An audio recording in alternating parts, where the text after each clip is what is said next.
I have a very consistent schedule that I do. For school, I do my homework about the same time, all my work outside of school, sports, athletics, everything else. So my biggest challenge in high school was transferring high schools. I overcame it by jumping in to other social and athletic events to try and meet people and form a community.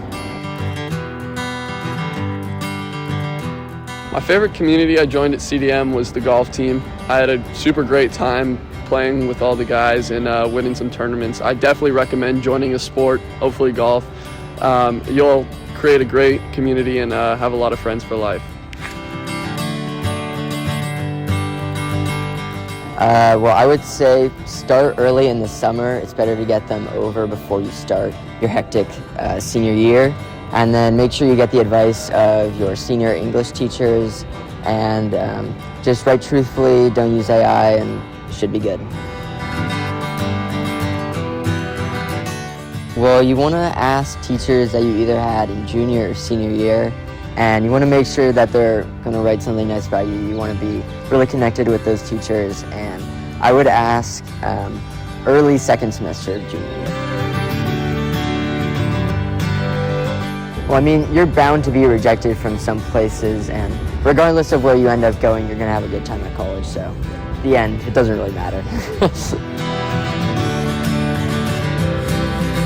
Definitely don't procrastinate, start all your college applications in the summer, and just because you're a senior, don't wait till the last minute to do things. Just make time for stuff that you love. I know sports helped me a lot, or going to the beach with my friends and stuff. You're gonna have a lot of time, especially after sports, so just make time for other things than stressful things like college applications. I think personally I would have just started stuff earlier, freshman year, and just done a lot more community service and things that fit into my application and the major I was applying to make myself a better candidate.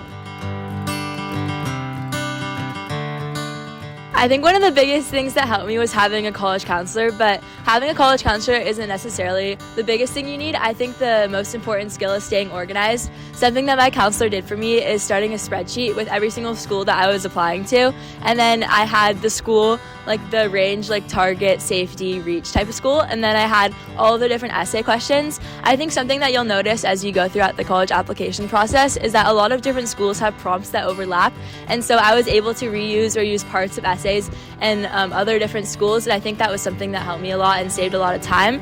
And I think starting senior year, I felt a lot of pressure to apply to a lot of different colleges. You'll talk to a bunch of people and they'll be like, I'm filling up every single spot in my Common App and I'm going to apply to every single school that I possibly can. But I think the biggest thing is just having a wide range of schools to apply to, and I also going and visiting schools or looking a lot on their websites. I feel like if you have a list of 20 schools or however many you're applying to, you have to be able to see yourself on each of those campuses. And so I just made sure that I had a wide range of different difficulties of acceptance rates and also schools that I knew that if I got in, I would be happy to go there.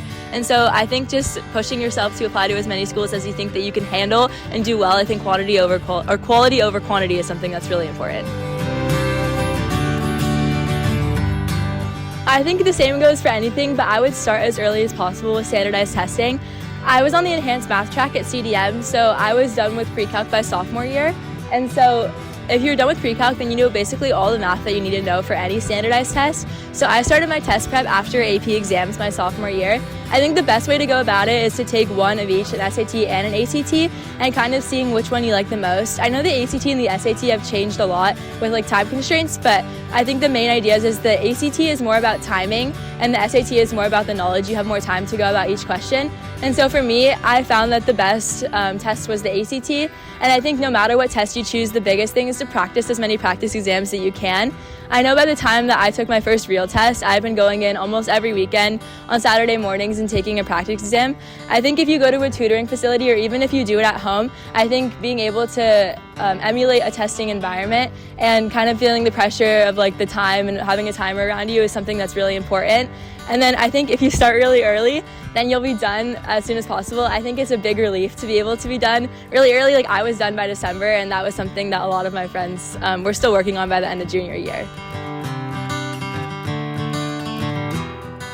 For me personally, I applied early decision. I'm going to the University of Pennsylvania, and I always knew that that was my dream school. I visited in my 8th grade year, which is really early, but I have an older sister, and so we did a big kind of college tour over spring break, and I really liked the campus. And something that I worked through when I was trying to make my list of colleges is the criteria that I wanted, and I knew I wanted a medium-sized school that was within a city, and so also that challenged me academically, and the University of Pennsylvania really fit all of those. And so I applied early decision, which is binding, which means that if you get in, then you have to go. And so that's what ended up happening for me. But there's a lot of different ways that you can apply to schools. I think one of the most common ones is early action. I would recommend applying early action to as many schools as you possibly can.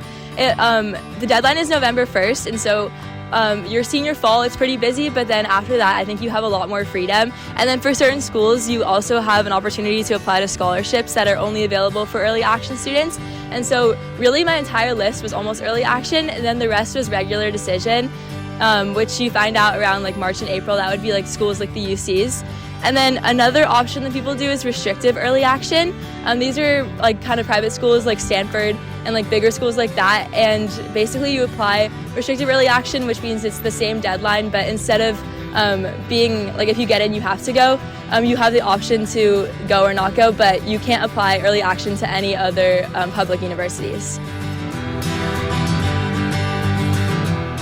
I think for me, I'm a really indecisive person, and so choosing my major throughout the college application process is one of the hardest parts.